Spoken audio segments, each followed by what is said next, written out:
আমি ডিম ভাজি। আমি তোমার মাংসপেশি শক্ত করতে সাহায্য করি। আমি মস্তিষ্ক ও স্মৃতিশক্তি ভালো রাখি। শরীরের শক্তি ও স্ট্যামিনা বাড়াই। ভিটামিন বি2 ও ডি থাকায় দুর্বলতা কমায়। ভাতিজারা আমি পেয়ারা দেশীয় ফল। আমাকে খেলে পাবে বেশি বেশি ভিটামিন সি। আমি ইমিউনিটি শক্ত করি, হজম ভালো করি, কোষ্ঠকাঠিন্য কমায়। রক্তচাপ নিয়ন্ত্রণে করতে সাহায্য করি, ত্বক উজ্জ্বল রাখি। ডায়াবেটিস রোগীদের জন্য তুলনামূলক ভালো ফল। তাই আমাকে বেশি বেশি খাও।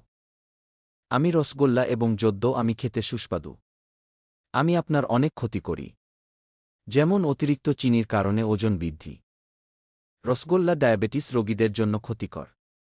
বেশি খেলে পেটে গ্যাস ও অস্বস্তি হতে পারে। হার্টের জন্য ভালো না, নিয়মিত খেলে দাঁতের ক্ষতি। ভিডিও ভালো লাগলে একটা লাইক, চ্যানেলটি সাবস্ক্রাইব করে আমাদের সাথে থাকুন।